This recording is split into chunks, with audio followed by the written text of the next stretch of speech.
Ladies and gentlemen, hoş geldiniz Yenişehir'la. Welcome to Yenişehir, and welcome in particular to those of you who are watching the Europe Triathlon Junior Cup. It's the last race of the season for our juniors here on the European circuit. The junior women will be starting at 1:30 and the junior men will be starting at 4 o'clock. We have 12 nationalities represented in the junior women's race, and I can see them at the moment. The last few minutes are being used to get them into the right order. You can see there on the screen that the athletes are being lined up in their start order. And what we'll do is I'll run down the start now, all of the names, and let you know who is racing, and we'll give you race information during the course of the event. Wearing number 1 from Slovenia is Luna Straka. Wearing number 2 from Estonia, Greta Maria Savic. Number 3, Beata Bula from Latvia. Number 4, Iva Pavlovic from Serbia. All the way from Aruba, Rebecca Janssen wearing number 5. Emma Ryshakova, number 6 from Czech Republic. Magdalena Stankovska from North Macedonia wearing number 7. Number 9, Irmak Sherifiolu from Turkey. Number 11, Merel Feldman from the Netherlands. 12, Ryuya Koshkun from Turkey. Number 14 is Ksenia Voronina from Azerbaijan. Number 15 is Milena Saprina from Kazakhstan. 16, Cemre Civelek from Turkey. 17 is Selena Tuchke Kur from Turkey. Number 18 is Anel Isabayeva, and she's from Kazakhstan. Number 19, all the way from Mexico, Victoria Medina Quintero. And number 20, Juliana Petrova from Kazakhstan. We've got a shout out already from Gabriela Di Armenta. Saludos desde Culiacán, Sinaloa, Mexico. Buenos dias. Okay, that's your lineup. So we have in that lineup 12 nationalities. We have lost a number of athletes. They've had to withdraw at the last minute. Of course, what's happened not very far from where we are, in fact. Yenişehir is on the very southeast part of the Turkish Mediterranean coast. If you travel for about 15 hours by coach, you'll get yourself to Alanya, where many of the athletes raced just last week. And we'll be giving you some of the information about them during the course of the 2 races today. And of course, we've got the elite racing tomorrow. This is a great opportunity for the juniors. The course here is really good. I had the pleasure last year of watching this race, but only from my kitchen in England. This year, I'm actually here. I can see the athletes, I can feel the buzz. I've had an opportunity to talk to many of the athletes, and we have there, that was Luna Straka with the Latvian athlete, I think it was Beata Bula, number 3. Just getting some last-minute instructions from the technical delegate, John Petridis, who's travelled all the way down from the United Kingdom. The athletes are quite looking forward to this race. It's a 750-metre swim. Then you've got 3 laps on the bike. It's a flat course, very flat, but there are 3 dead turns, 3 180-degree turns, which will break up the pack potentially. The water temperature at the moment is just about 26.6. It was edging up and up. The water temperature is 26.6, so no wetsuits. The air temperature is rising above 30. It's about 31 or 32 at the moment. We'll get the official one for you during the course of the race. So there is extra water. The organisers here, the municipality has been fully behind them. As I walked from the hotel to the venue, it's about 20 minutes. The road closures are in place. The roads have been swept. The local police are out. There's huge numbers of the police to patrol the course and make sure that the athletes have a very safe and fair race. So, swim, 750 metres, bike, 3 laps of 6.6k, giving them a total of 20, and then it's 2 laps on the run. The run is, again, very flat. The build has taken place over the last, well, literally 24 hours, and they've completely changed the promenade here into a spectacular venue. Just behind the athletes, you can see some of the signage and the branding. This has been an inspiration. They've taken the classical images here, because just along the coast is part of where the Roman Empire used to be, a great place to visit. and they've taken those images and created it into modern-day triathlon. So as you see the event unfold, you'll be able to pick out the various swim, bike and run logos they're using. So just to the right of your picture, you can see the Oral-B upright blue inflatables. The athletes will be introduced, they'll make their way down onto the beach, have the 750-meter swim, and then when they come back up, they'll run up the ramp, and then they will go into transition on the right-hand side. The sign is very clear, it's very big, and it's beautifully carpeted. The whole area is... The standard that the organisers have reached here is extremely high.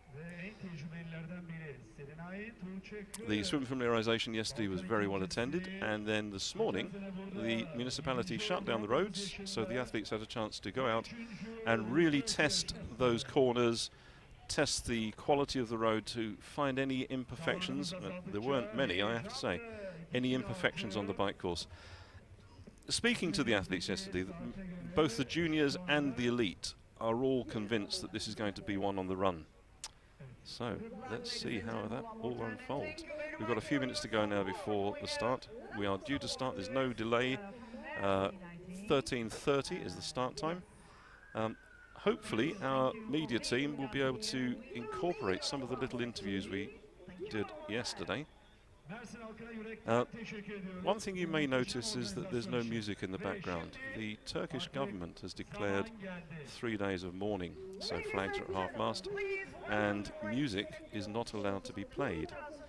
The only exception to this is for the national anthems, which they consider to be not musical. So, technical officials going down onto the swim start.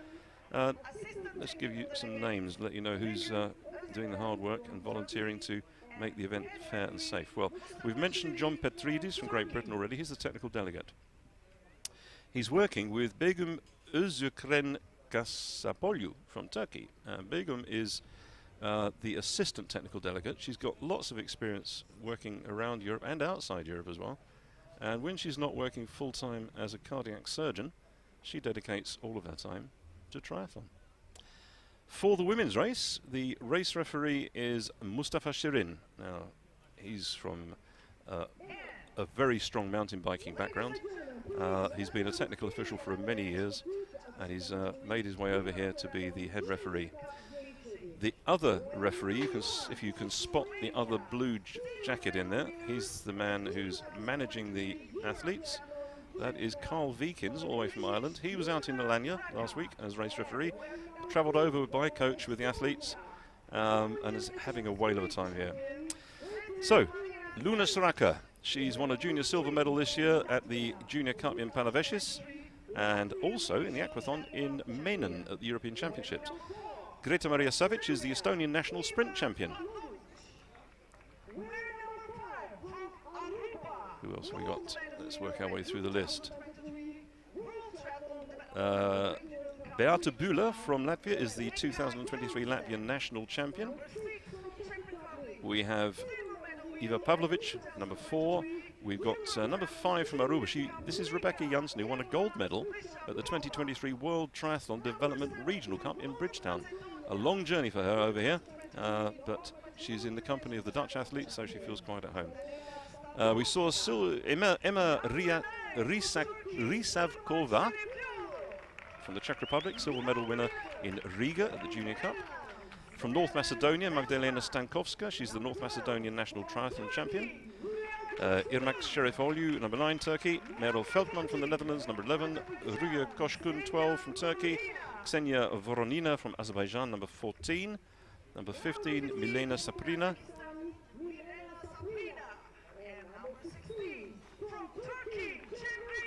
Then we have Cemre Civelek from Turkey, number 16. Number 17, this is the Turkish national junior triathlon and duathlon champion. Watch out for her. Anel Isabavieva from Kazakhstan. Victoria Medina Quintero, Mexico. And from Kazakhstan, the silver medal winner at the 2022 Asia Triathlon Youth Championships in Hong Kong. Those are your athletes. As we said, only 17. It's a real shame that we've had quite a few who've had to pull out. Some were not able to travel. Now, this is not a perception of, this is not a camera lens trick. The man in the middle of that photograph really is that tall. That is Sasha Kochetkov. He's making sure the athletes are all in the right place. He speaks a little bit of Turkish amongst many other languages. He will be in charge of transition, so as soon as the swim start is finished, he will make his way up into the transition area.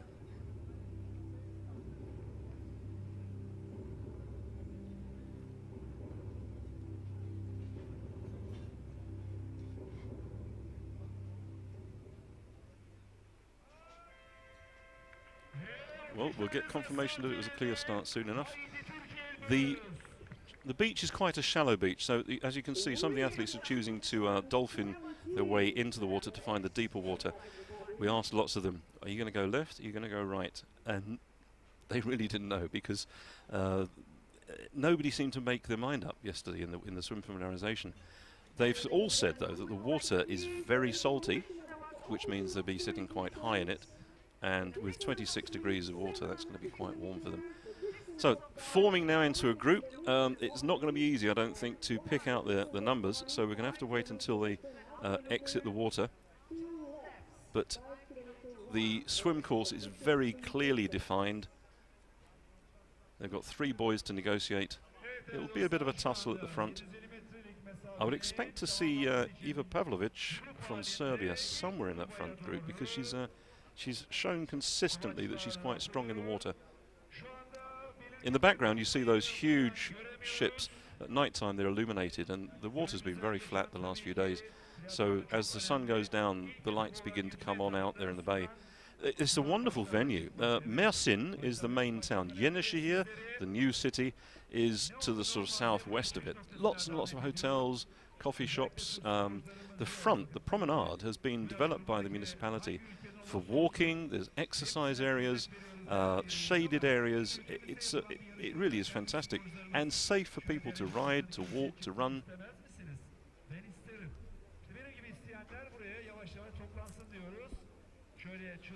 So we've got no real lead at the moment, but when we get to the first buoy, then I'm expecting to see just a bit of an edge to the front, and then we should be able to see some of the stronger swimmers taking that turn and taking the advantage as they go around there. 750 meters in the water.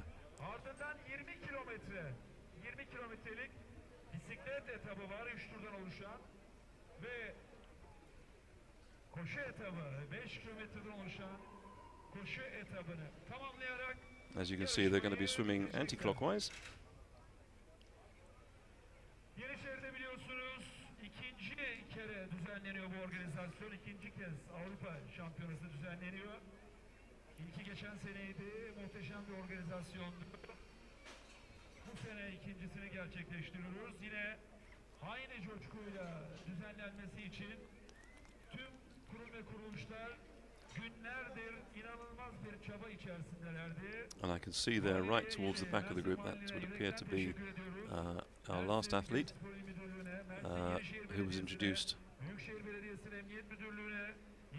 Be Petrova, Yuliana Petrova,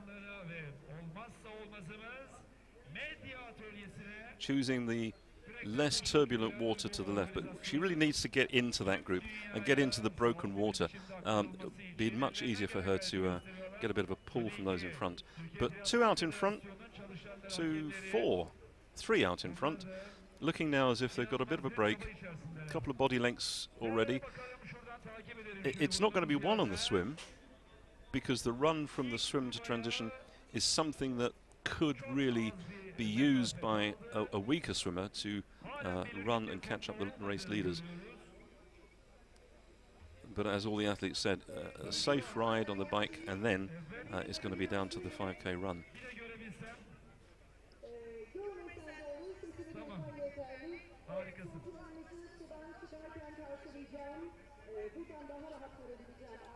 And we're very fortunate at the press conference that was held yesterday.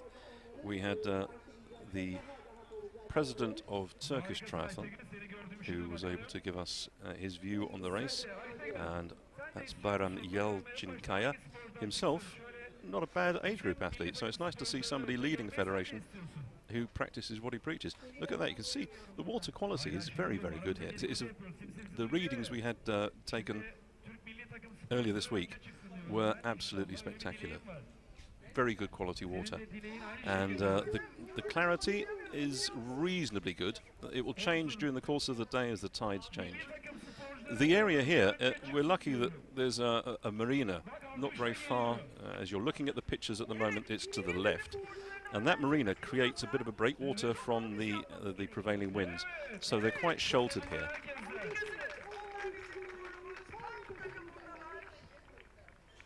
So Bayram Yalchinkaya gave warm welcome and a hearty welcome to everybody who came here. He's delighted that this is part of an ever-expanding triathlon community in Turkey. Turkey is one of the biggest growing triathlon nations, it seems, and the races they've held in Alanya and now here really have finished off the season very well. He's happy that his officials, and there's a new team of new officials here, are working very well with the international officials. We've got some self-funding officials who are sharing their knowledge. That's Carl Vikins, Ian Hazeldine, both from Ireland, Sasha Kochetkov from Lithuania, and of course John Petridis. Each one of them have been taking time with the newer officials to show them how things really do work at this level. So Bayram Yalchinkaya, President of the Turkish Triathlon Federation, very happy that he's got such a great working relationship with the athletes, the technical officials, and of course the municipality. The municipality here, well, the plans were that this race was going to take place in April, but there was that devastating earthquake, and so rather than cancel the race, with great confidence they said, we'll put it on at the end of the season. There aren't many federations who can do that, but the Turkish Federation and the municipality were confident they could do that, and it's been very successfully moved from April all the way through to the end of October. And Pascal Salamin is the executive board representative from Europe Triathlon. He picked up on this in the press conference, saying it took great courage and it showed great flexibility from the region and from the municipality and of course the federation. So the enthusiasm, desire was very much evident, and this is something that he will be taking back to share with his fellow board members to tell them just how well the Turkish Federation have done. So the three at the front have broken away now. We've got a distance, as you can see on the screen, probably about 20 metres extending. That should be 30 to 40 metres by the time they get back to the beach. And hopefully then we'll be able to pick out who is leading the race.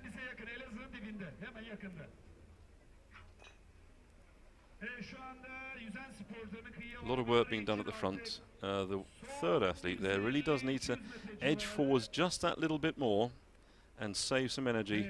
Not much energy to save, but just a little bit to get on the feet or to get in that draft area. As you can see in the background, that's the entrance to the large marina, which gives such a lot of protection. And the sun, yeah, it's very high at the moment, and it makes the conditions here so good.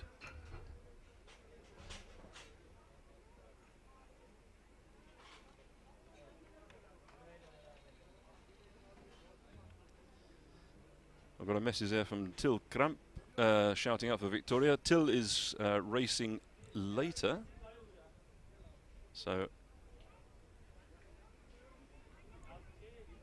he's shouting out for Victoria, so we will give Victoria a shout as well. That's Victoria Medina Quintero. She's got a good support team there on the YouTube channel.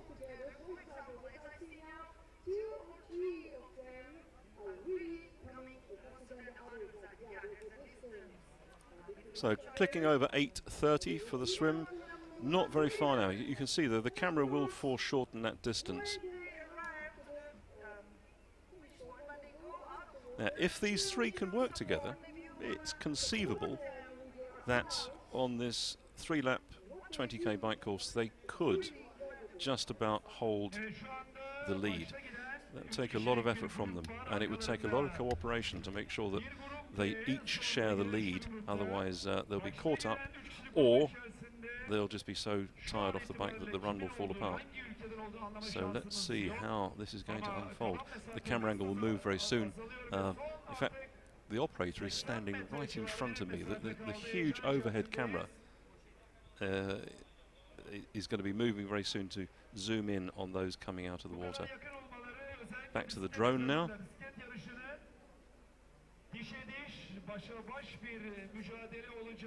Well, that's good swimming from the athlete on the left. I just wish I could pick out the numbers. As you can see, the two yellow uprights are indication of where the athletes will exit. Then there's the blue branded ramp to take them up. Lots of spectators out. Lots and lots of families with their athletes here. But also there's a lot of spectators from the town and, of course, travelling from all over Turkey to come here and see the race. The last race on the Europe Triathlon calendar. And we've got a Turkish athlete there. And Azerbaijan. Oh. Didn't pick out the third one, but as they come into transition.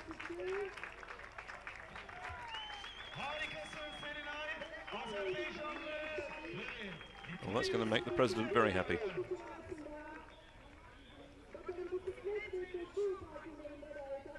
So that looks like Kur and our Latvian athlete. Wonderful. And she's running strong there to the bike. So that is Selinay Tuce Kur.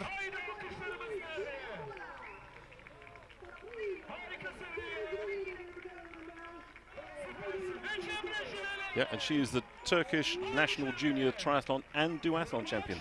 So wait for her to get out on the bike. This is going to be quite exciting.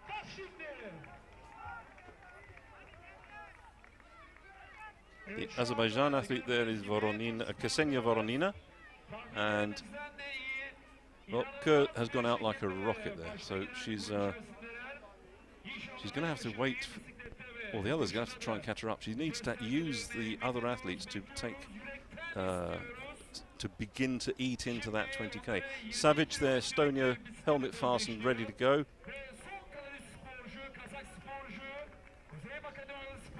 You can see the two lanes of the road here. The municipality kept one lane. Well, that car will be removed from there. So the athletes will travel all the way down here. There's a 180-degree turn at the end. They come back. There's a very small turning to their right to create another dead turn, and then they come back onto the highway all the way down to the turn point at the end, and then back. So this is our athlete all the way from Aruba. That's Rebecca Janssen.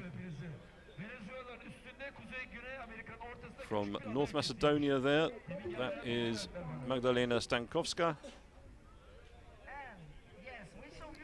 Right, so we've got a battle on now. So it's Turkey and Latvia together.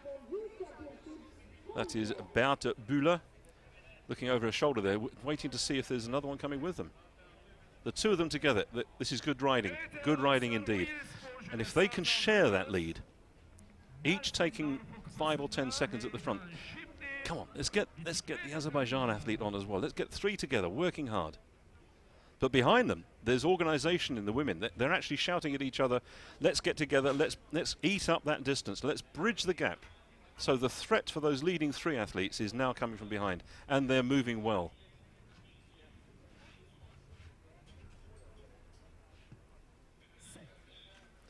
So chasing group of 4.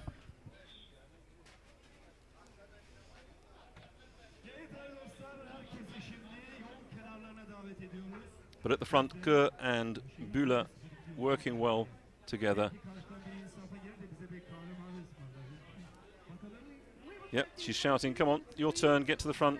Time for you to do some work. Put the power down.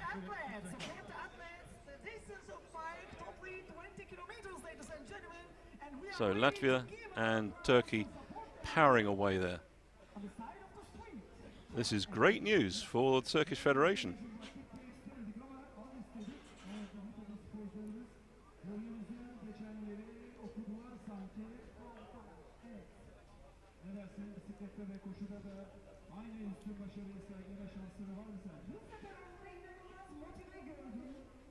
So of the two, it does look as if Kerr is the stronger. Certainly she's shouting more commands. But they've created a huge gap already between them and the chasing athlete from Azerbaijan, who looks like she will very soon be caught by that group of four.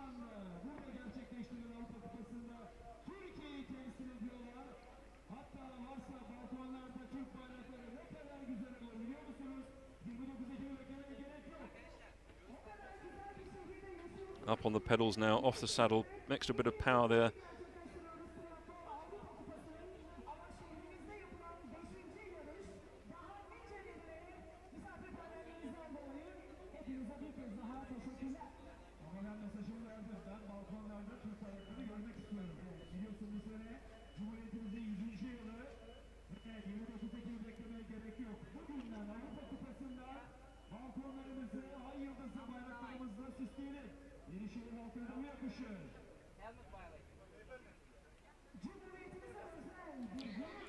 Okay, we've just had an announcement from our race referee Mustafa Sirin, who has said that athlete number 9 is going to be getting a penalty out on the run course. It will be a 10-second penalty for a helmet violation. So that's athlete number 9, Irmak Sherifiolu. So, Bula and Kur have both hit the first turn and they're heading back. They'll have an opportunity now just to see what their hard work has delivered. And yep, they've just gone past that group, so they now know how far ahead they are. They've got to focus on this. They're halfway, not even halfway around the first lap. But Kur very much in command there, shouting the commands, go to the front.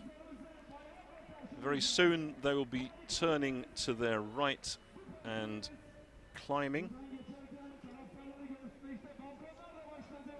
Well, it's not really a climb, it's a slight incline away from the coast. If you have watched the races in the past and you've looked at the race in, say, Carteira in Portugal, the course is not dissimilar. The only difference is that in Carteira you've got a huge climb and descent. Here it's just a very slight incline. But the course here is a very safe course. The road, the quality of the surface here is extremely good.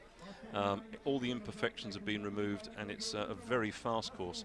But with those 3 dead turns on each lap, that's where the change in the course could take place. So this time it's Bula shouting out to Kur, your chance to go to the front. Ideally, they shouldn't be spending more than 10 seconds, 10 to 15 seconds at the front. That probably is the very maximum of what they should be doing. A quicker turnaround would make it a lot easier for them. Chase group. Oh. And that chase group is being led by Merel Veldman from the Netherlands. She's the runner-up in the Dutch National Championships. And they've caught the Azerbaijan athlete. Now, she should jump on the back of this group. Come on the back, jump in there. Use that benefit. Now, with 5 of them together, let's see if that's going to make any difference. So here, you can see that the organisation of taking a bit at the front, the lead at the front, is slightly better. They've got more to play with.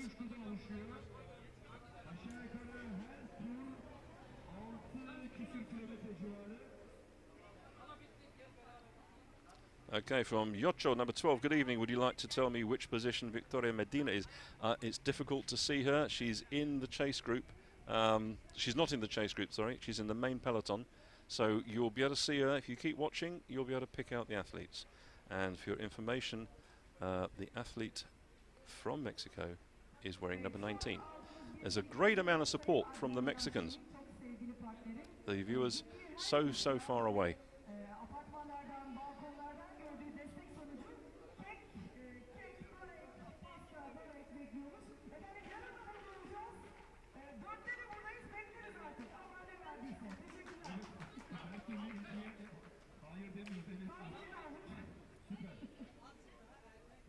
As you can see, the avenue down here, the main promenade road, is lined with trees on both sides, and from the left-hand side, from those trees down to the water, it's just a recreational area. It's really nice.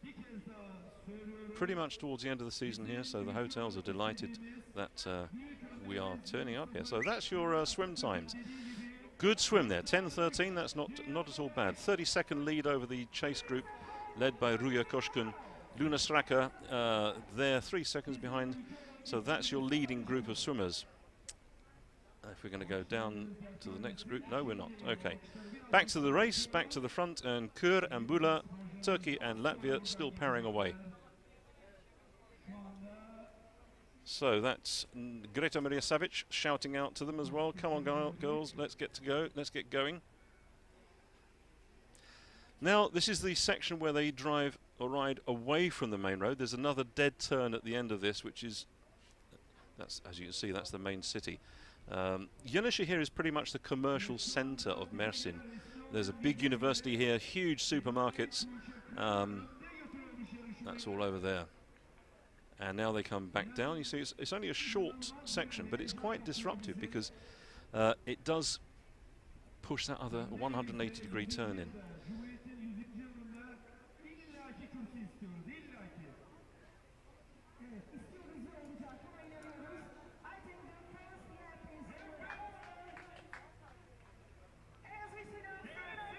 So that lead of 30 seconds out of the water, that's going to be really, really extended by these two powerfully riding athletes.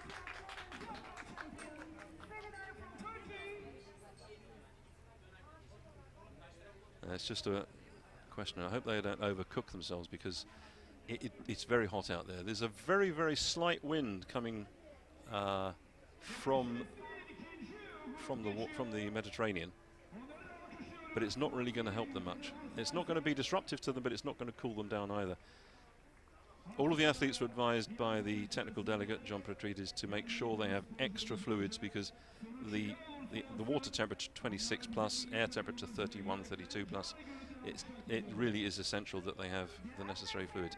Here they come to the far end turn, and this morning we saw all of the police officers, the motorcycle outriders, all parked here ready. That's just the entrance to the large marina that they've gone past. So one lap is very nearly finished for them. And on their right-hand side, which we can't see anymore, on their right-hand side is the shaded area. There's a footpath, a beautiful wide footpath there for cyclists and for walkers. And to the right, you see another section of footpaths and a running track. The reddish line there is the running track. And you can see now they're coming up towards the main race venue. That's the finish line over on the right, and the swim that's just finished over on the right-hand side. So one lap down.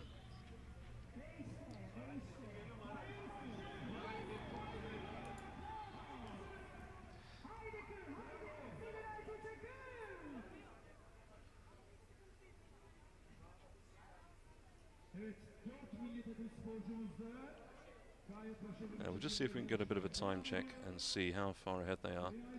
As you can see, the coastline stretches way, way, way into the eastern, towards the east.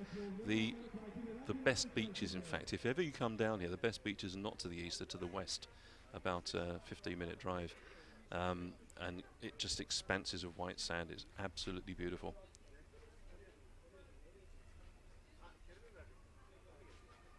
So this is the chase group, which is broken down a bit.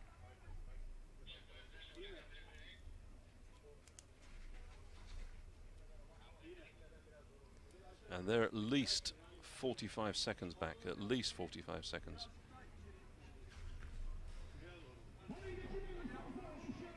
And within that chase group was Melina Saprina from Kazakhstan.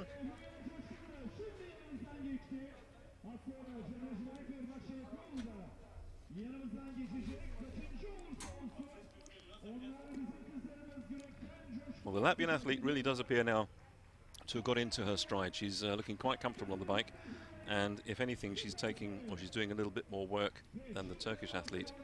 So Bula really looking strong now, finding her cycling legs.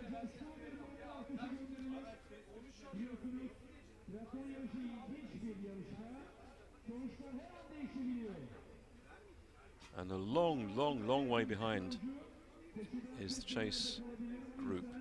Another slight hand signal. Come on, go forwards, your turn. There's good interaction between the two athletes.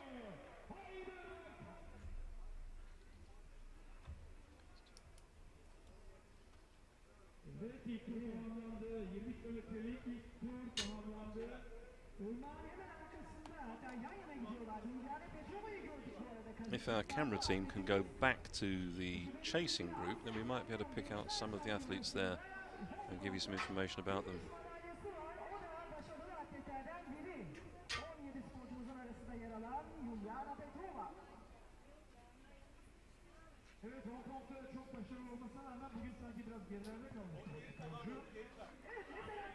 And the cheers that we've got coming through on the social media for our Mexican athletes, their international debut. Travelled all the way from Mexico, her very first race here in Turkey. Wonderful.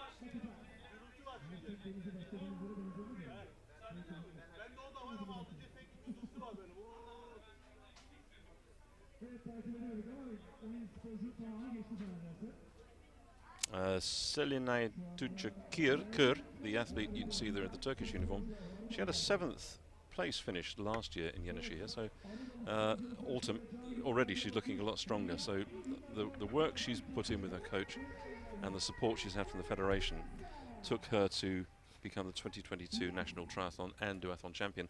And now look how good she is, leading the race. A very good swim from her and a powerful position at the front end with the athlete from Latvia. So behind, just the 4 athletes. I think the Azerbaijan athlete has been dropped.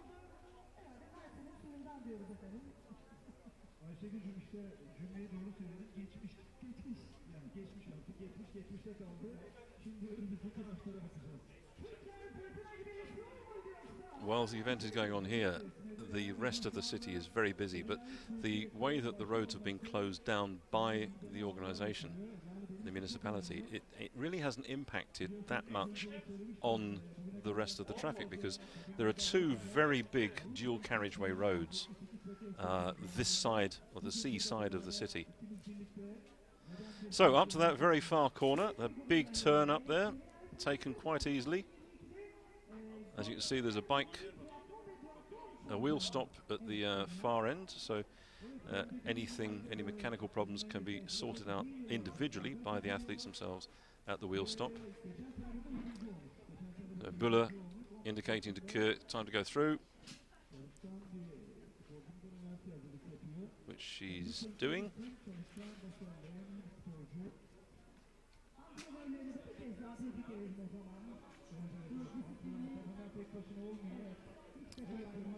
And so with our 2 athletes way out in front now, Latvia and Turkey looking very strong. I spoke about the advantages of having a course like this for junior athletes, and how important it is to give athletes like that the opportunity to race safely.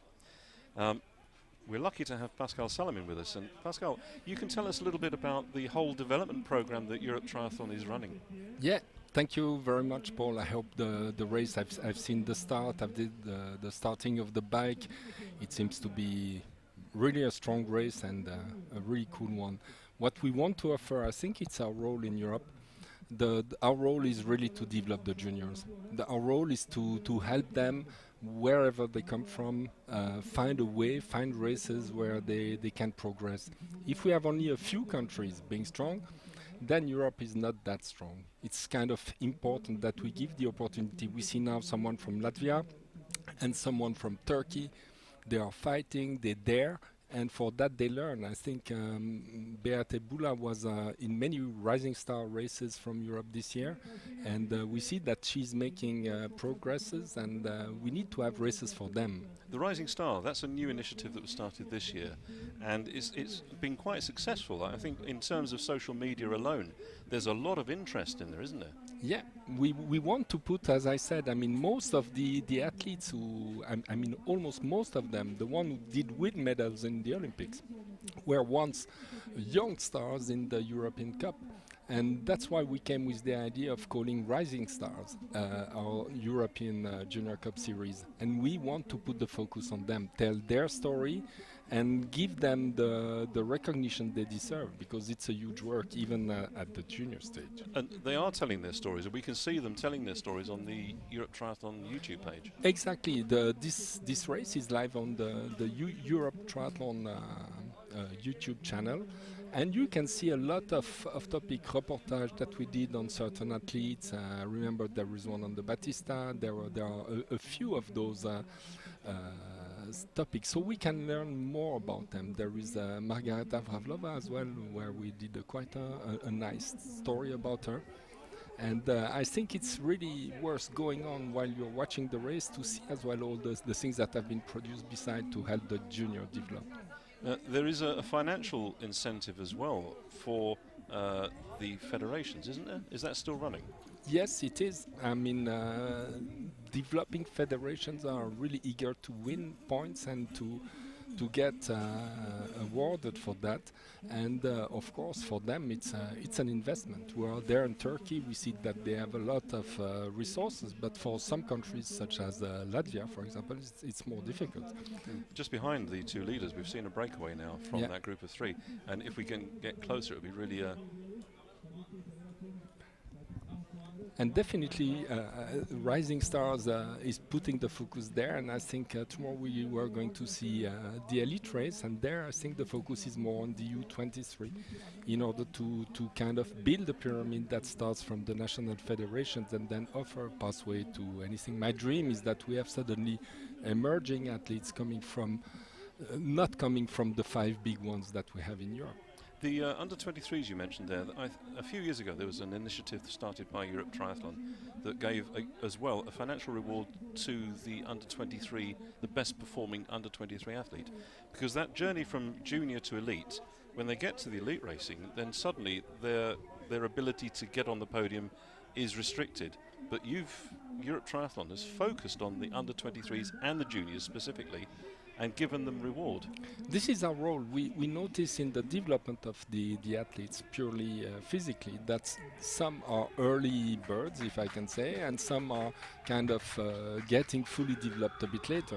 And therefore the U23 races are really important. And some athletes, when we notice that there is kind of a balance when they are 15, 16, wherever they come from.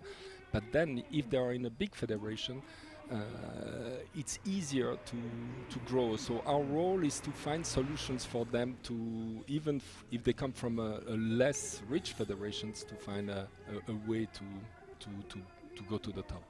I've just heard from our race referee Mustafa Shirin that race number 1, Luna Sraka from Slovenia, had a mount line violation, so she will also be getting a penalty on the run course. I've seen the problem that the athlete number 9 had with the helmet. I mean, she was swearing a lot, trying to fix her helmet. When that happens, it can make you nervous, and suddenly you're not It happens at the very highest level, because we use a training video of Alistair Brownlee, no less, in Yokohama a few years ago, who grabbed the bike. He and Gomez come out the water together. Alistair grabs the bike, gets to the mount line and realises the helmet is undone, stops and fastens it. So we use that as an example that it can happen when you least expect it. Definitely. A nice overview there of the venue. It's your first visit to Yenişehir. Yes, definitely. I just spoke with the police, the head of police there, and it's very important to say that look at the street they have. It's so wide. I mean, it's a TCS level. They closed the city for us. And thank you. I mean, it's wonderful to have these opportunities, and the juniors are feeling extremely proud to be able to run in such conditions. And the difference here is we have asphalt the whole way through, rather than the block paving we have in Alanya. So it's a different riding experience. Yeah, definitely. And they take it seriously, and the juniors are really motivated. Let's see. I mean, this race has been moved due to the earthquake. You probably explained that before. And instead of opening the season, it's closing it. But I think it's a really great region to close the season for the junior, not only elite, but as well for the juniors. At the press conference, you thanked the federation for being so flexible and having the courage to move, not cancel, but to move it.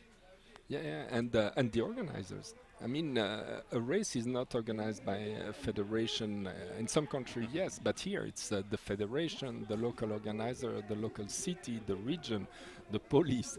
It's a lot of people having to change their plans, because they had to, when the earthquake happened, they had to welcome a lot of refugees coming from the city besides. I think this is our Mexican athlete with the North Macedonian athlete there, so that would be Stankovska with Medina Quintero. Where are they? They are now going off Yeah. towards the land, so they're on that turn section. Yeah. But the Mexican athlete, she's travelled all the way from the Caribbean to race here, and it's her first international event. Really? Yep.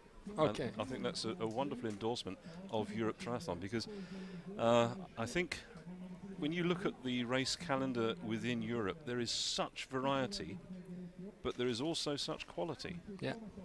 No, definitely. And my dream, my wish is that we manage to get stolen ideas from the other continents in order to develop the sports in other continents.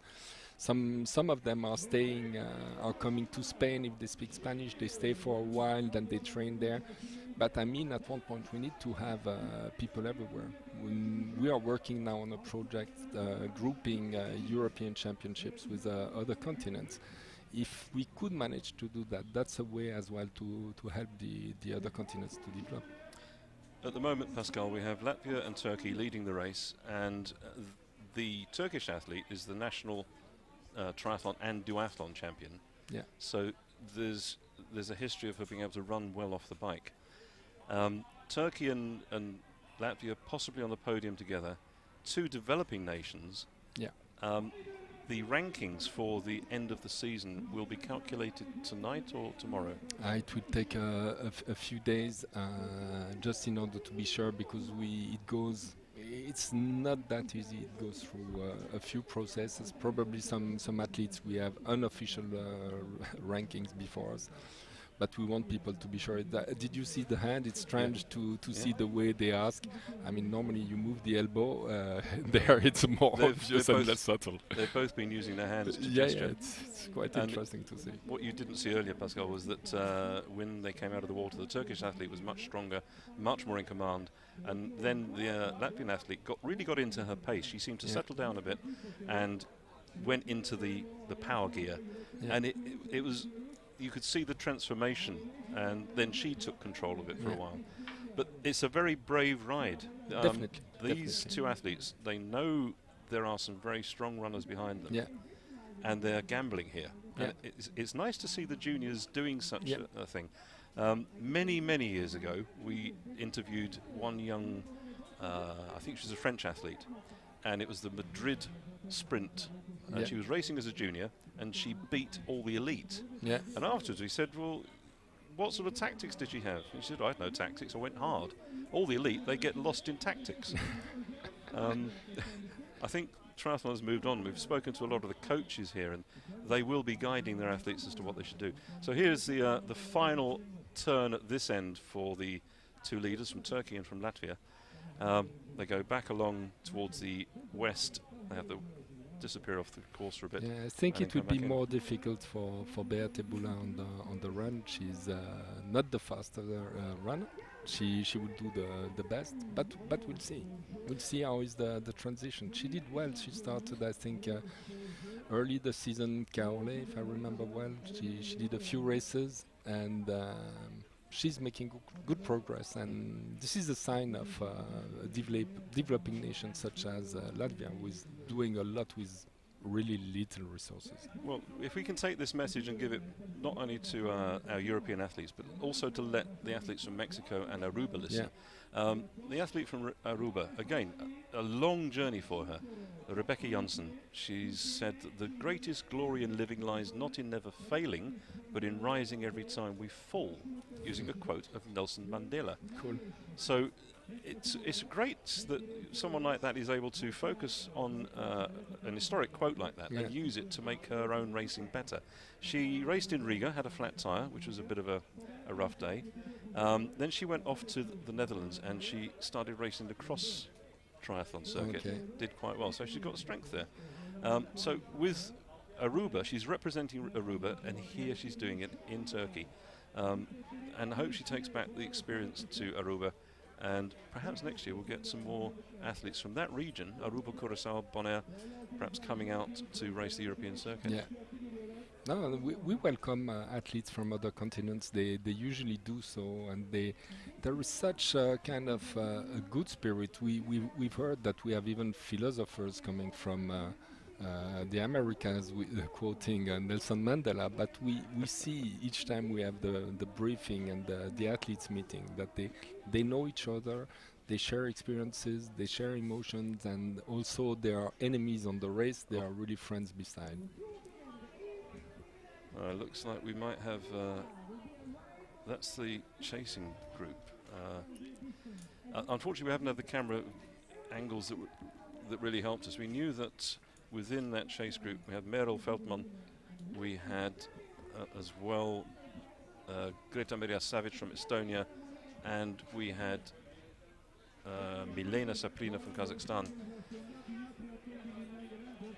There's another athlete in there, but the camera is shaking a little bit too much, and I can't pick out the numbers, unfortunately. It's strange, huh? The first camera is extremely stable, and this one is really moving a lot.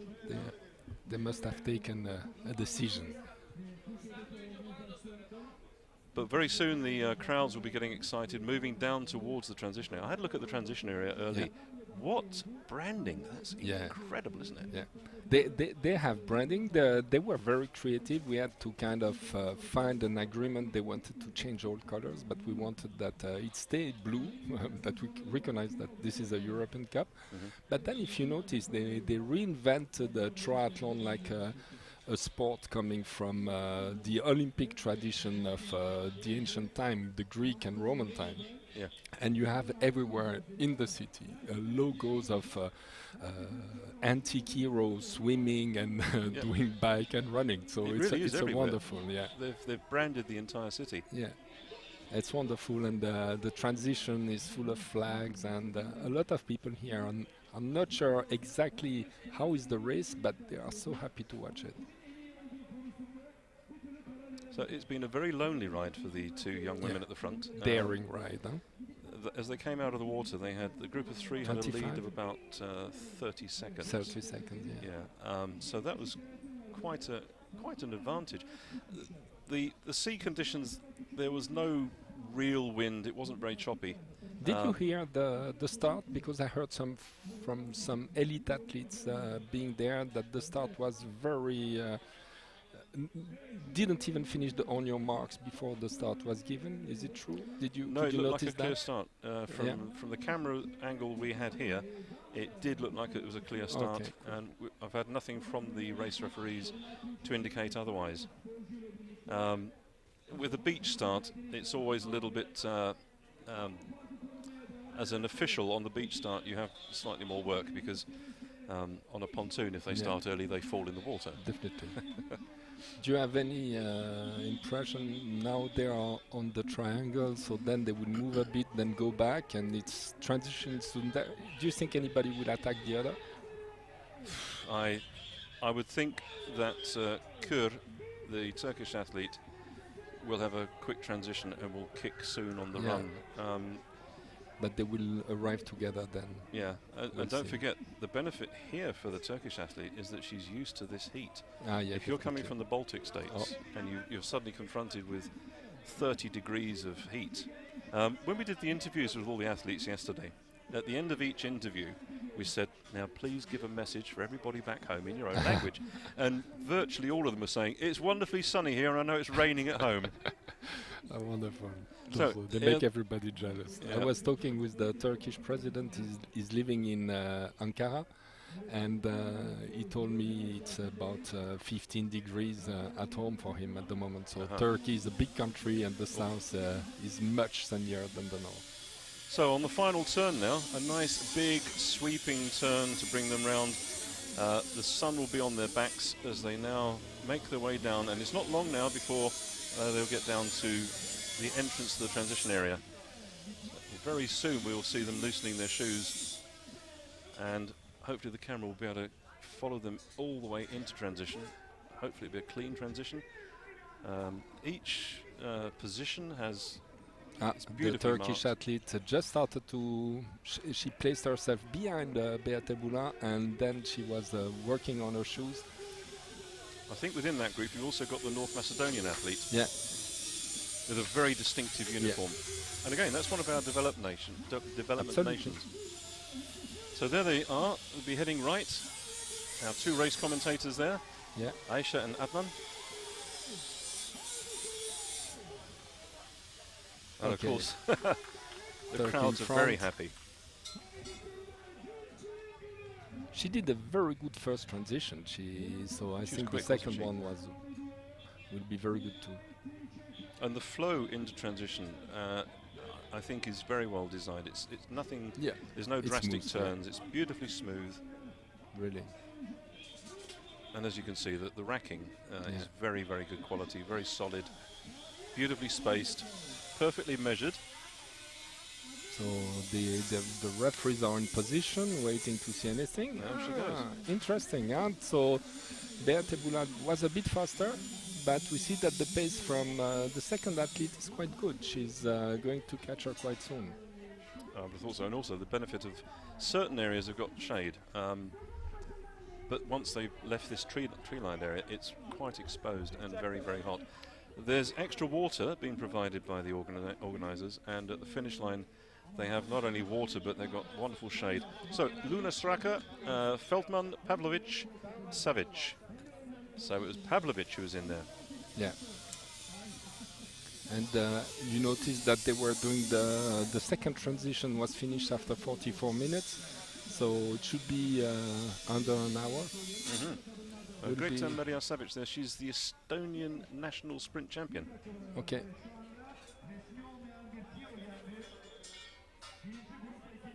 So a little bit of psychology, perhaps. It would be interesting to know what is the difference, because they cut, I couldn't get it.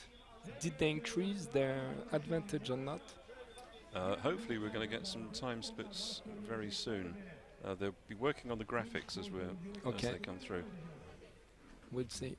And who was the third athlete who went out of the water with the two other Third one? athlete coming out of the water was from Azerbaijan. And I think she lost the second group too. Huh? She's probably in the third or fourth group. Yeah, she dropped back relatively quickly. Yeah. And then she joined on to the chase group very briefly. I'm not sure how long she was able to hold on to them, but then she disappeared off the back Yeah. of that as well. So we see definitely the Turkish athlete will be faster, and now for the Latvian athlete it will be a question of who is able to come from the back. With the success that Turkey has had in staging events such as Alanya, Balıkesir and now Yenişehir, there's a continuity in the quality of events that they're providing. Does this put Turkey in a good position for bids for races for next year?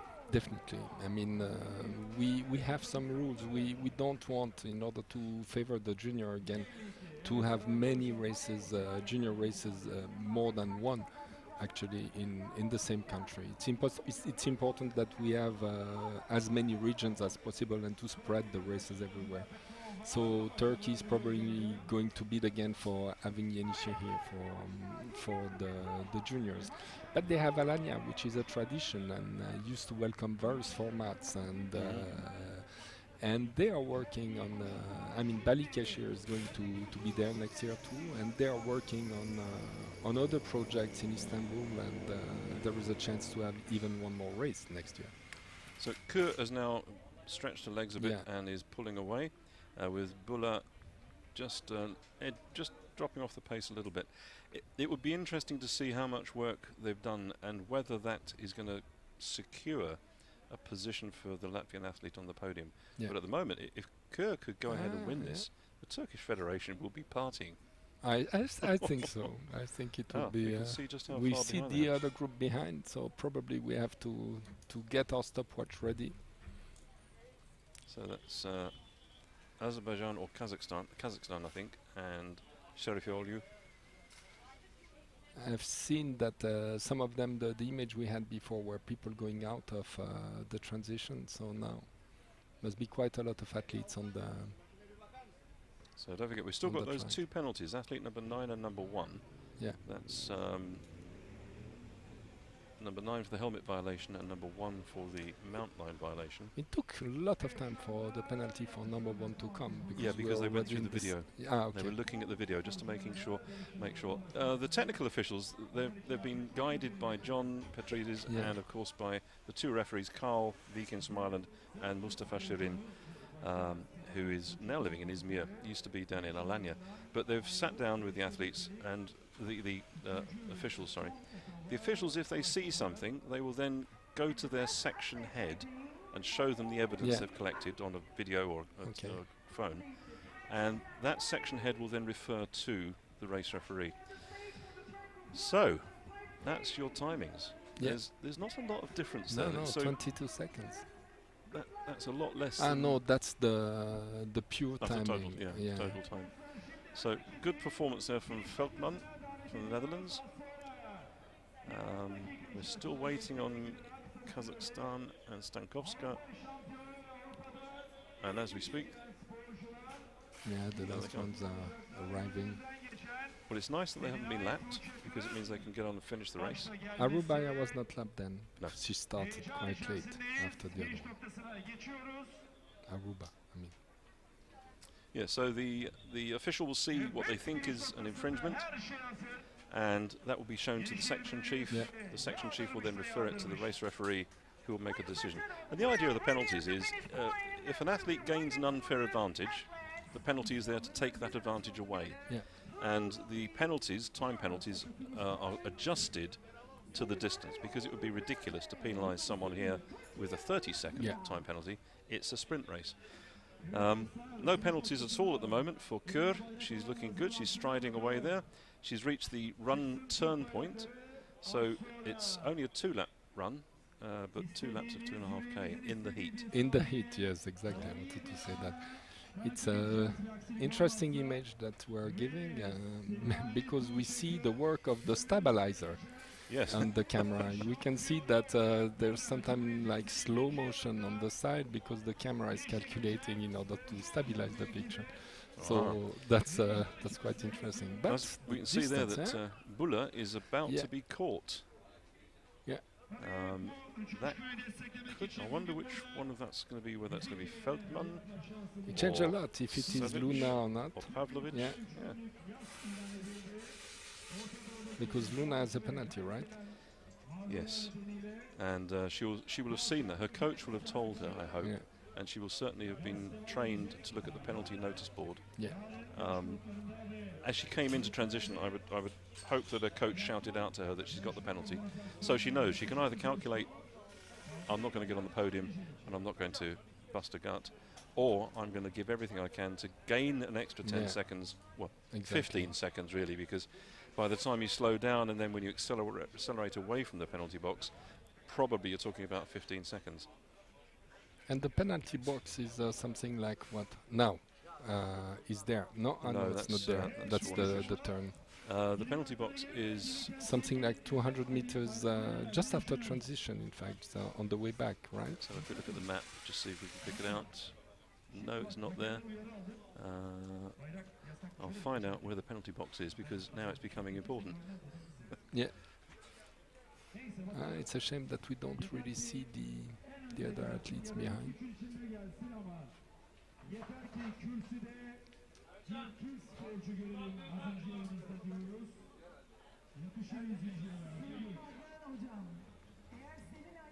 The penalty box is just before the finish turn. Yeah. So it's not that far from the finish. Could make it quite exciting. Yeah. But this is, in my memory, this is the first time we've seen a junior athlete from Turkey this far up in a race, looking so confident. Yeah, yeah. And again, it's showing that the investment that Turkish Triathlon has made in its juniors is beginning to pay off. Definitely, it is a growing force in Europe, and we see that the work is being done. So she's on a way since 9 minutes already, so arriving slowly to the end. But I mean, she still has about 6 minutes to run. So she's on the way back. She hasn't done the turn, or is she arriving already? We'll see. We can see the motorcycle. The drone now is following. And it's nice that people can use drones. Yeah. The use of drones in certain countries it's very restricted. There's less restriction here, but there are restrictions. But it means that we have another set of eyes on the race, and the quality of the images we're seeing from them is remarkable. It would be good that he shows us the distance now between the athletes. So she's not... I think the cameras are focusing on her because she's Turkish and it's a Turkish broadcast. It would be very nice indeed if we could see who is coming up behind. Third. So she just passed the penalty box. We were talking about it before. So now she's going to the end very fast. No, so she's having a second turn. Yep. So that's now, she's completed one lap. It's all the way back now. That's the penalty box to the right. Yeah. So she will, it will be a 20 minutes 5K, which is then quite slow.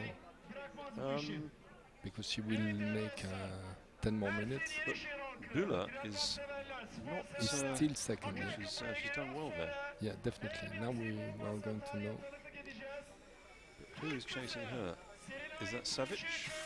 I've seen if the camera could pan a bit to the right, I've seen something happening on the penalty box. But I think that was Veltman. Veltman from the Netherlands is just about, well, I'd say about 15 to 20 seconds behind Bula. We've seen the Latvian coach shouting on the right with the white cap there.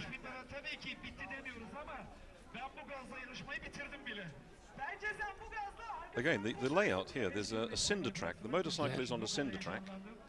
And then you have this beautifully marked out runway on the front. And it's a good idea to have this in the city because it gives the people who live here the opportunity to train, to be safe. So we have that Savic and Pavlovic, Estonia and Serbia, but in front of them was Merel Veltman from the Netherlands. It was good to chat with her because I've known her mum for many years. Christy Brouwer was a very good athlete at her time, and she became part of the Dutch Triathlon Federation, particularly focusing on development. And she's also armed with a camera. She'll be at every event the juniors are at, and will fill social media with lots of photographs that the juniors can then use on their own social media streams. The gap is big, huh?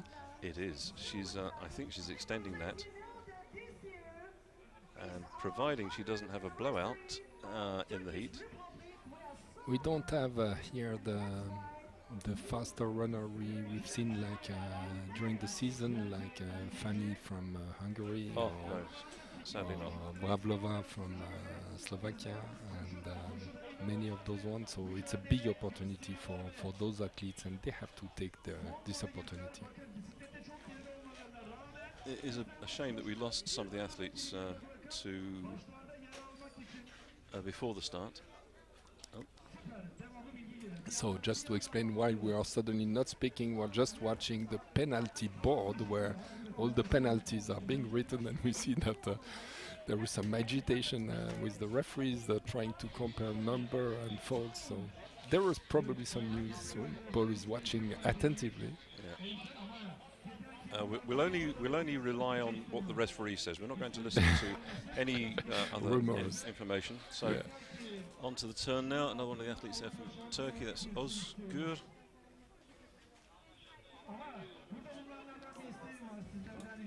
In the so there are some new things written on the board. Paul is trying to get the information, and I think in a few seconds he's going to be able to tell you. Yeah, it's athlete number 6 had a dismount violation. Okay. And that is Emma Rysavkova from Czech Republic.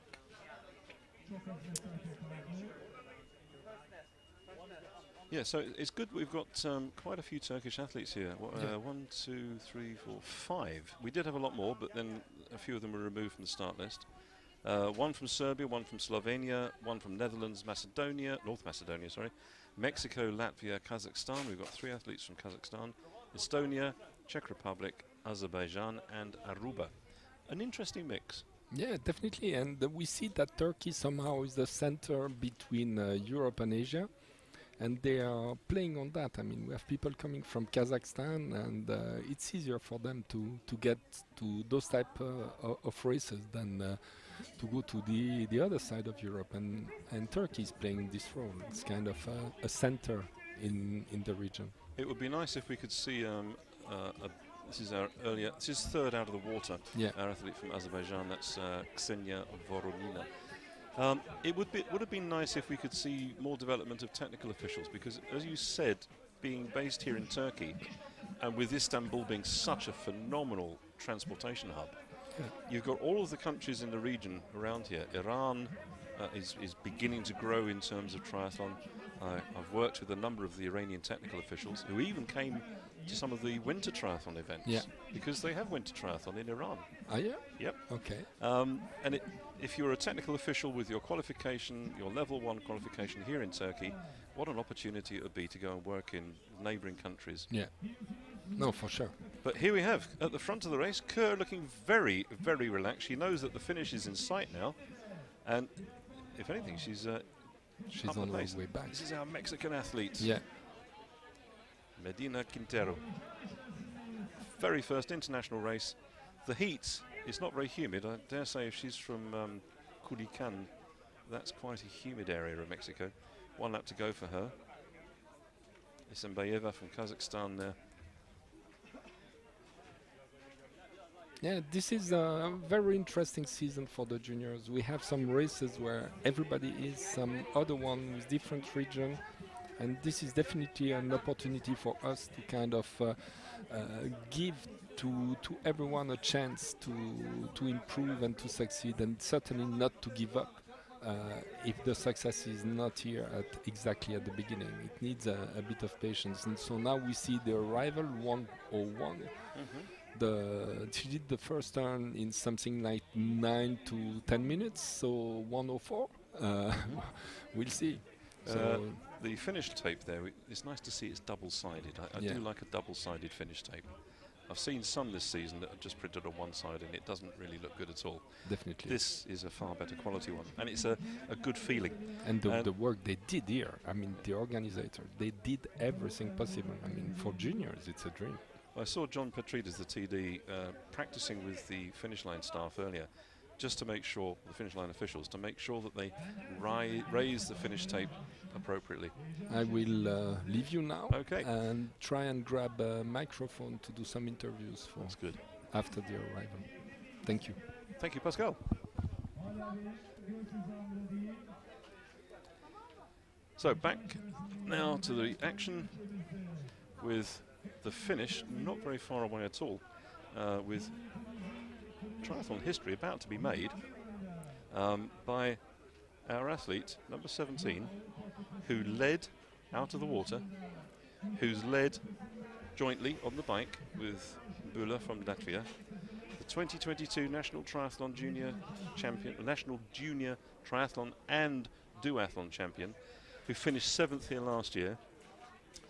She's given a masterclass of racing to the Turkish juniors, and I hope that the coaches are able to use this video to show and inspire other young female athletes in Turkey, because this is absolutely a gift to the Turkish Federation. Here she is, with only a matter of a couple of 100 meters to go before she reaches onto the blue carpet, and onto the blue carpet, a few more strides will take her to the position that perhaps she never thought was going to come her way. To be able to reach out her hands, grab that finish tape, raise the finish tape above her head to get that photograph that will be forever hers. Crossing the finish line in first place here at the Europe Triathlon Junior Cup in Yenişehir. What an absolutely fantastic race. Selinay Tujekir is almost home. She will be able to see the finish line slightly to her right. She will hear the speakers getting really excited. She'll hear the cheers from her supporters, her family, her friends.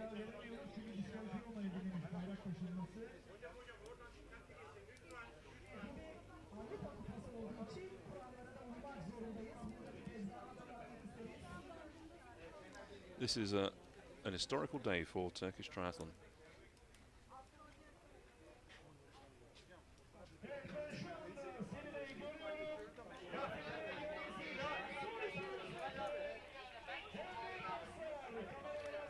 So the crowds are now beginning to whip up the atmosphere. She's gone past the penalty box. She's got no worries there because her name, her number is not on the penalty box. She can now realise that this is going to be her race. And she's got to come to the left. She's got to come to the left, to the left, to the left. There she is. And all the way down the blue carpet is there. Oh, this is absolutely wonderful. I'm pretty sure this is the first time we've had a Turkish athlete at a junior race winning the Junior European Cup, and it's been a very well-deserved race for her. Onto the blue carpet now, a few more strides. Can she believe it? She's got to believe it, because yes, that finish tape, no one else has taken it in their hands. She's going to be the first person. The finish tape in her hands. She is the winner. Gold medal winner today to Turkey. 1 hour, 5 minutes. That is truly remarkable.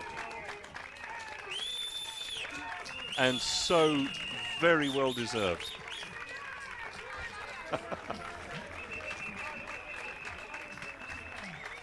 Who's going to cross the line in second? Has Latvia? Has Bula done? Oh, it's Veldman! Veldman from the Netherlands. A fantastic run from her. That was well maintained, well managed. Merel Veldman, and Bula comes home in third. So, a wonderful mix of nationalities there. Turkey, Netherlands and Latvia.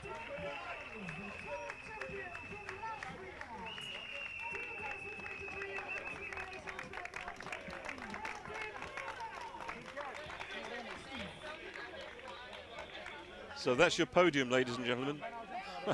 Turkey, Netherlands, Latvia. I think Merel Veldman is just reacting to a shout from her mum. Come on, get into the shade. Get into the shade. There's a nice shady area there. And very soon, we're going to marshal the athletes into first, second and third. Greta Maria Savic from Estonia in fourth. And Serifoliu, she takes fifth place. Turkey. Woohoo.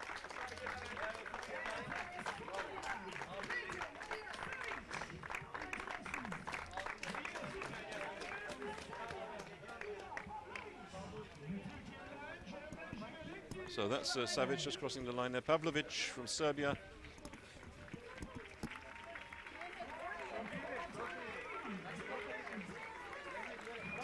Koşkun. Oh no, this is in fact Civelek from Turkey.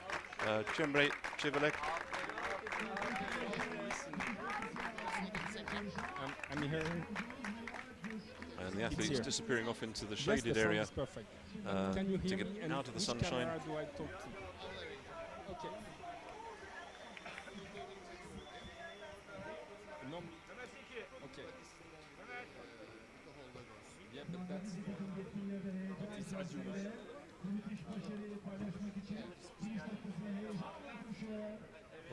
We've got one of the athletes just really pushed herself a little bit hard there. There's a medical team on hand to look after everybody. In fact, that's Greta Maria Savic from Estonia.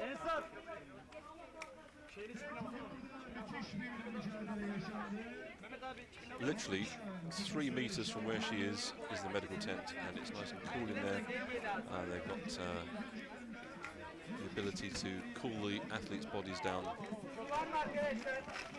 As soon as we're able to, we'll have some finish line interviews with our first, second and third athletes.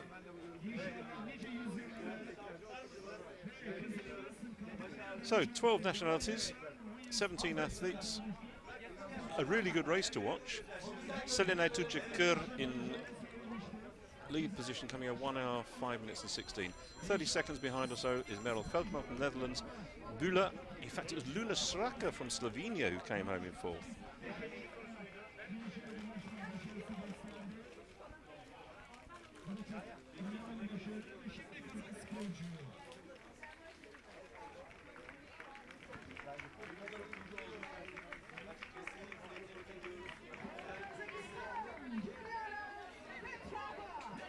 Petrova from Kazakhstan. Oh, she's as soon as they stop running, then the legs begin to fall apart.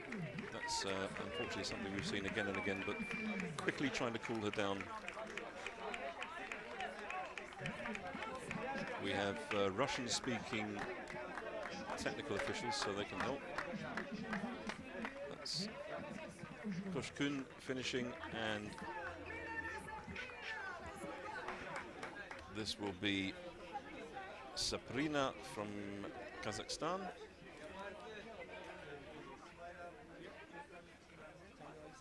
They'll be trying to cool the athletes down as quickly as possible and get them away into the shaded area. So very soon, once the microphone is ready, then we will be able to go down to Pascal Salamin on the finish line.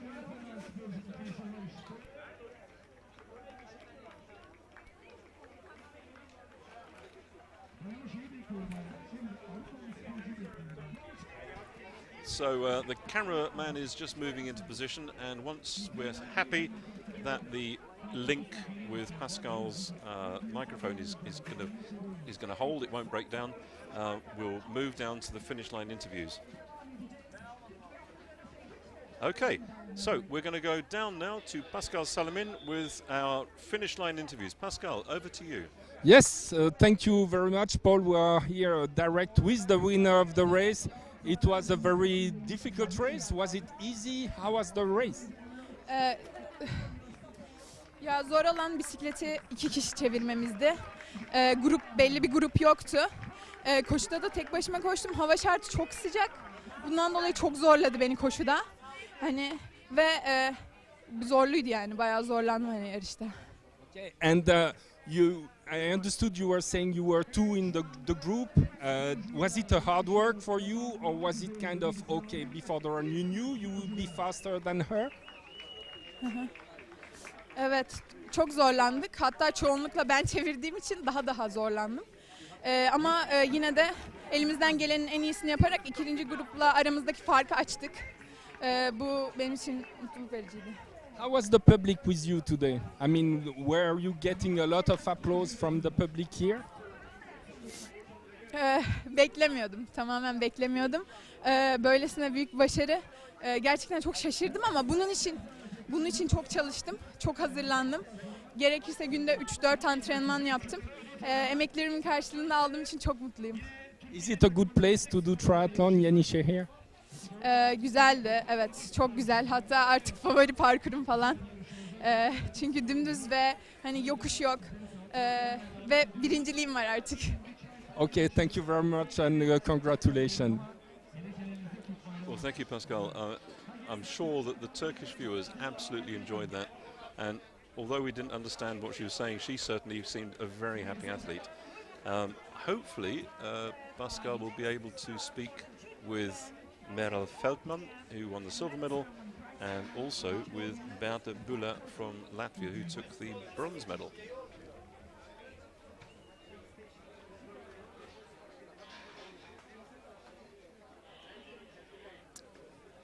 Okay, we're now ready to go down to Pascal once again on the finish line. Thank you, Paul. I'm with the second one.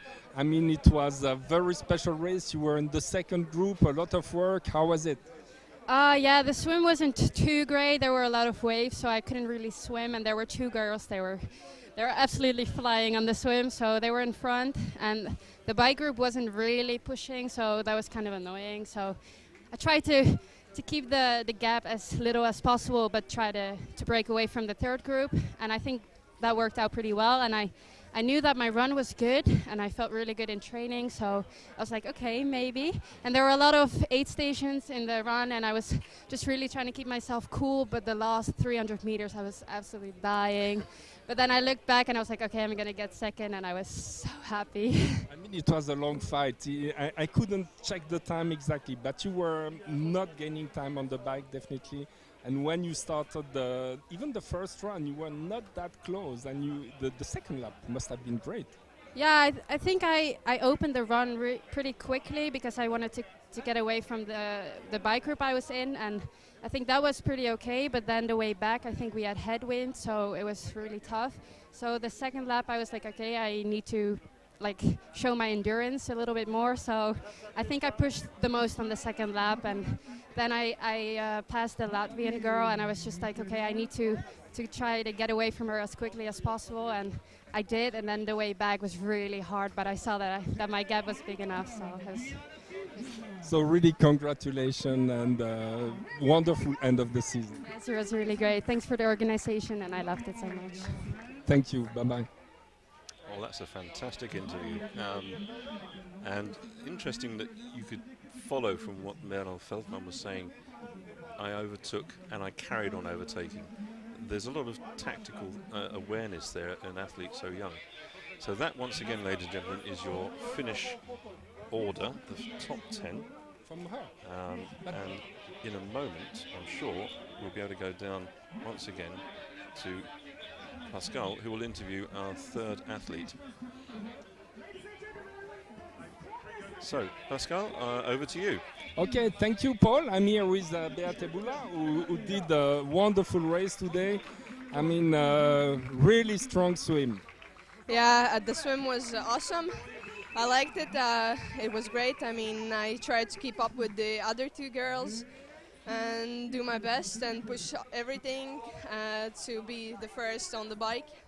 Yeah. Very good, a very strong transition. Then directly you were from 3, you were 2. Was it not too hard? It wasn't. I mean, the goal was to push everything on the bike so that I can do my best on the run, because my running isn't my strong side. So I tried to do everything on the bike, yeah, and push everything. Yeah, I've seen it. I had the impression sometime where you were coming back on the run on the energy with the head, but then she was going faster. How was it on your side? Was it very long? It was hot today.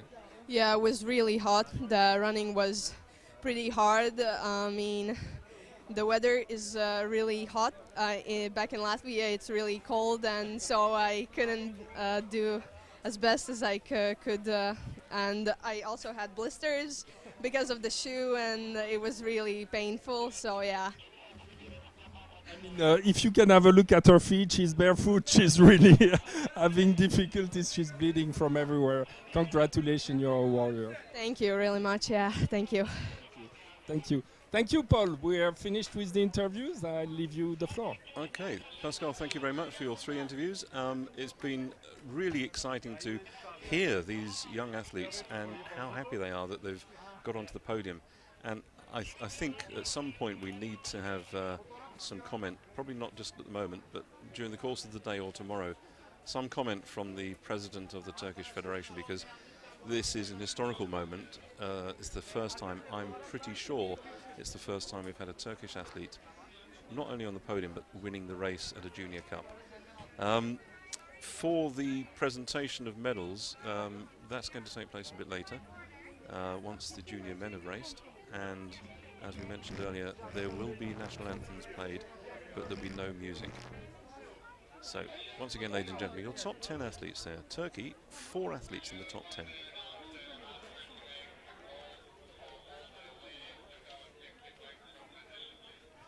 Now, we need to have a quick look at these results just to check and see what happened to our athletes from Aruba and Northern Macedonia, just to make sure that everything's okay.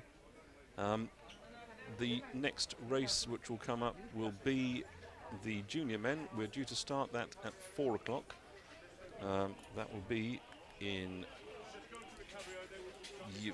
Central Europe. That will be 3 o'clock, and in the UK it will be 2 o'clock. So keep tuned into this YouTube channel, and as soon as we're in a position to start the broadcast again, and hopefully we might be able to bring in some of the interviews we had yesterday, because it'd be nice to hear from the athletes before the race and then to see what their performance has been like today.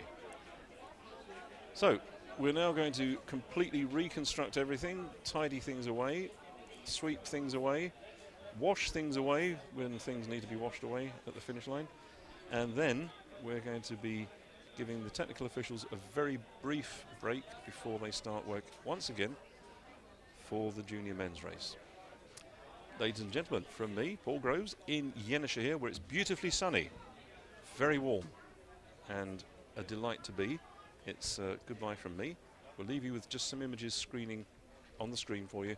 And there we have the final information. The athlete from Aruba did finish, as did the athlete from North Macedonia. Okay, so from me, once again, thank you very much for watching, and we will see you later. And have a look at the start lists. They're up on the World Triathlon page. If you go to the event page for the race, you'll see the start list with the junior men, and see if you can predict who might be the winner. From me, once again, thank you, and see you later.